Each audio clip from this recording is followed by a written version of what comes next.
and welcome to the Edge's Facebook page's #1 show at this particular time. 3 to 5 things we didn't have time to talk about today.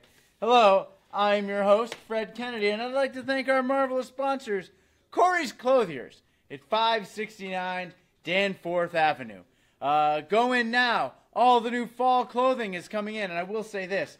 You can get some pretty ridiculous deals there right now. So go on and get yourself these shorts, which are actually on sale.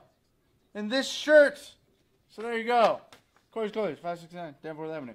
Let's start with something that drives me crazy. This is something that we here in North American society seem obsessed with doing, and it makes me furious. We celebrate idiocy. I'm not talking about like how we turn dumb kids on the internet into celebrities, or like that girl who went on Dr. Phil, the Cash Me Outside girl. I'm not talking about that. I'm talking we legitimately reward people who are stupid. Why? Stephen Hadley, okay? Stephen Hadley is a guy that is currently suing Kellogg's because he says that their sugary cereals gave him diabetes by making him think they were healthy. Listen, if you think that eating bowl after bowl of sugary breakfast cereals is somehow going to make you healthy, you should be sterilized. I'm just saying, for the good of humanity, we don't need genetics that are that dumb passing on into the next generation. We don't. We really don't. We have made it. We are polluting the gene pool of the future by making it possible for morons to survive. Here's the thing. Humanity is an animal, just like anything else. And we as an animal have evolved. Traits like intelligence, wisdom, strength, all these things, positive qualities we have ensured our survival as we've strolled across the plains of Africa, fighting one predatory creature after another, climbing out of the primordial ooze, evolving from dinosaurs and amphibians to where we are today. But now, we are making it possible for people that think sugary breakfast cereals are healthy to get millions of dollars and live wonderful lifestyles. That's right. That's right. He is suing them for over $10 million. Imagine if he wins. Imagine if he wins. We're straight up rewarding somebody for being an idiot. That's what we're doing. We're like, oh, you're that dumb? Here's money. Have a good life for being so dumb. No. No. No. There should be an idiot clause in the legal world where if you file a lawsuit that ridiculous because you're that stupid, you should not be allowed to breed. You should have your breeding privileges revoked for all time. Done. Done. We're not running out of people, okay? We've got more than enough people out there, and those types of genetics aren't what the future needs. You know what happens with people like that? You ever watch Star Trek? You notice how everyone on Star Trek seems to got it going on. They're pretty together and they're doing things. And then they go to some backwater planet full of idiots. I think that in the future, they've taken all the idiots that have reached a certain level of idiocy and just sent them to live on all the shitty planets. That's where they have to go. They have to go live on Shitodicus 1 in the Shiticus system. That's where they have to go. You know? I don't know why we got the redneck picture. I forgot what I was thinking by putting this is the type of guy who probably thinks that sugary breakfast. Actually, no, that's the meme for progressive redneck. I don't know what type of joke I could make involving that right now. But let's move along to ObiWan Kenobi. That's a name I haven't heard in a long time. A long time. Actually, I heard that name a few times over the weekend, because Disney has pretty much confirmed that they are making an Obi-Wan Kenobi movie. Now, there is no casting been decided, but Stephen Daldry, the director of Billy Elliot, is apparently going to be the one to direct it. This is going to be another one of those standalone movies. Now, there is one casting rumor involved so far, and that is that Ewan McGregor will be playing and reprising the role of Obi-Wan Kenobi. And here's the thing. I've been calling this premise Obi-Wan Kenobi since the beginning because it's so... It's like the most obvious... I'm yawning. I am yawning while talking about it. That's how boring it is. Like, I love Star Wars, okay? But making an Obi-Wan Kenobi standalone movie is like the most obvious choice they could make. And what's frustrating about it is supposedly this movie is going to take place between episodes 3 and episode 4. You know what happens? Obi-Wan Kenobi goes to Tatooine and just sits there on a desert planet and yells at sand kids to get off of his front lawn. That's all he does. That's the whole movie. That's all it's going to be. He's just going to be old and surly and cranky on the planet of Tatooine, making sure that Luke doesn't die. That's all he's going to do. Literally, that's all he's going to do. And let's break it down just a little bit dumber. Why did he bring Luke Skywalker to the planet Anakin Skywalker came from, and then didn't even bother to change his last name? Like, in the whole course of, like, Darth Vader searching for people, at no point he decided to get sentimental and go back to Tatooine and visit, like, the kids that, I guess Uncle Owen is kind of like his brother. At no point he decided to do that. Kind of ridiculous. Kind of silly. Kind of stupid. All the stuff that was exciting that Obi-Wan Kenobi did has already been covered in the Clone Wars cartoons and in the original the three prequels.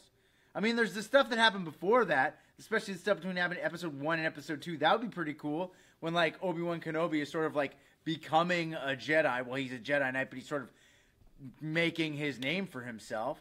Or maybe what led up to before episode 1. I don't know. But there's so many cool things that they could make a movie about. Namely, by the way, that's Toshiro Mifune. Originally, that was the guy that George Lucas wanted to play Obi-Wan Kenobi, and he sent him a letter asking him, because, like, basically Obi-Wan Kenobi is based on some characters that Toshiro Mifune played in several other movies from Akira Kurosawa, like The Hidden Fortress. Basically, Obi-Wan Kenobi is his character, the General, from The Hidden Fortress. General Obi-Wan Kenobi. And let's be honest, Obi-Wan Kenobi does sound like a pretty Japanese name, and that was the obvious play, which is why he wanted Toshiro Mifune to play the role. Hold on. That's some good culturally appropriated green tea. Now, like I said, I forgot that I was going to put that picture up there. I'm just a big fan of Akira Kurosawa movies. They're really good. The Seven Samurai. You should really definitely give it a go. It's really long, but it's really good. Okay, Ahsoka Tano. She, of course, being a character in the Clone Wars series, as well. She's kind of like a behind-the-scenes player in the beginning of the Rebel series, and then I won't tell you what happens with her character in there, but very cool. And that's the thing that's awesome, is there's a 15-year gap between the Rebels movie, the Rebels TV show, and the Clone Wars TV show. So during that time, Ahsoka Tano, like, took off from the Jedi Order, and, like, for 15 years was being hunted by, like, the Empire and Darth Vader and all that stuff, and managed to survive and became, like, a gray Jedi, like a dual lightsaber-wielding badass. And this is the thing. Maybe I am a sucker for this new gritty era of movies that we're living in. But she's pissed off. And she's, like, out for survival, and she's disenfranchised with the universe. That is a character that is ripe for great storytelling. I also one time saw an online pornographic video featuring her and the dark Sith apprentice, Asajj Ventress. That's another Star Wars movie, big budget experience that I wouldn't mind seeing again. Moving on. Okay, this is a kid who stuck his arm in a vending machine. 3 years. Why am I so yawning today? I don't know why I'm yawning. It's the solar eclipse is why I'm yawning. It's got my brain all confused. So this kid stuck his hand into a toy vending machine, like one of those put in $1, move the joystick around, goes down, gets a toy. Got very upset, didn't get the toy, reached in, tried to grab one, arm got stuck. Had to call fire department people to get the arm taken out so that he could live a full life. But here's the thing. What is wrong with just every now and again just making an example of one kid? You know, remember when Homer Simpson got his arm stuck in the 2 vending machines and they told him they were going to have to cut them off? The thing is that kid becomes like the example for all the other kids. Because think about it. We're in an era where people can pull up their phone and see things and the information is there right away, you know? Kids don't believe any of those old wives' tales anymore because there's no videographic evidence. oh, don't stick your arm out the bus window, it might get taken off. No, that never happened. That's just a fake story. I saw it on the internet. What if every now and again we just let something like that happen? You know? Like, make that kid who stuck his arm in the vending machine the example for all the other kids. So they're like, that never happened. Oh, it did, buddy. Google it. And then you've got a kid who's like 5 Googling kid arm stuck. First video. That will traumatize a child into not sticking their arms into vending machines. Just a few examples, okay?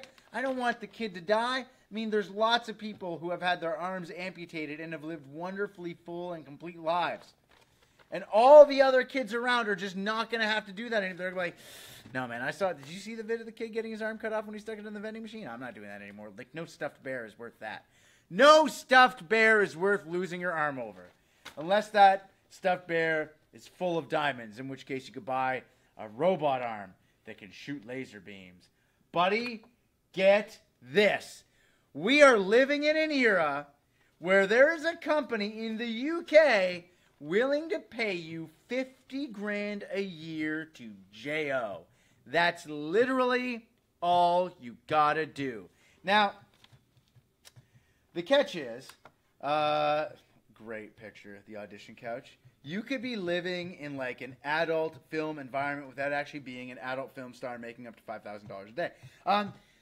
It's only for women, and it's a sex toy company, like a sex shop, and they want you to be like their professional reviewer of all the things. All the sex toys, all the lingerie, all the accessories, all those things that come in. They want your full-time job to be to try out all those things and take them for a go. Now, who's to say you can't just put them on the video on the internet at the same time and become like one of those cam girl stars? I know a cam girl, and dudes like pay her like hundreds of dollars just to send them topless pics every now and again. Hundreds of dollars for doing something she was doing anyways. So you're gonna get paid $50,000 a year. You're gonna be on you're gonna become like a sex celebrity. And then you're going to be making money doing it in front of a camera on the internet. If I could do it, I would. But I can't, because I'm not allowed. But I just want one of you to get out there and have all the success that working in a British sex store has to offer. That would be amazing. My dream is to just sit around and JO all day.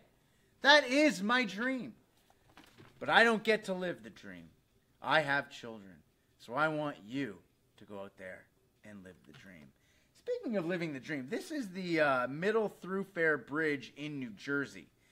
Now, when I was a child growing up, I watched an amazing movie called The Blues Brothers, during which Jake and Elwood drive over a raising bridge in Chicago, and they jump their car over the top of the bridge, land on the other side, and drive down. And it's like, cool, man. That actually happened in New Jersey on the weekend.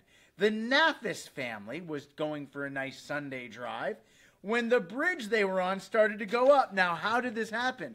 Well, it had to do with the sun. You see, there was a ship waiting to get through the little river, and the bridge operator couldn't see any cars on the bridge because the reflection off the water was blinding him to what was going on the bridge. I'm just going to assume they've been fired since then, unless they're in a union, in which case they're getting a paid vacation right now. But couldn't see any cars on it, so starts raising the bridge. Terrence Nathis, the dad, he just gets going. What does he do? A lot of people, I'm going to stop, I'm going to back off the bridge. No, man. Terrence knew this was his one opportunity to impress his teenage girls in the back and to ensure that maybe his wife would let him get to third and a half, maybe fourth base that night in the bedroom. So he guns it. In their Dodge minivan, he puts pedal to the metal. He flies up. Like his white New Balance shoes were doing all the dadding they could do to protect his family. He went clean over the bridge, went through the air, was approximately 20 feet long when he hit the ramp. They would have had a massive fall into the ocean as well, but he survived. His family survived because his white New Balance running shoes and possibly amazing barbecue skills were put to great use, and he jumped a bridge in a minivan. If that's not living the dream, then I don't want to have any more dreams.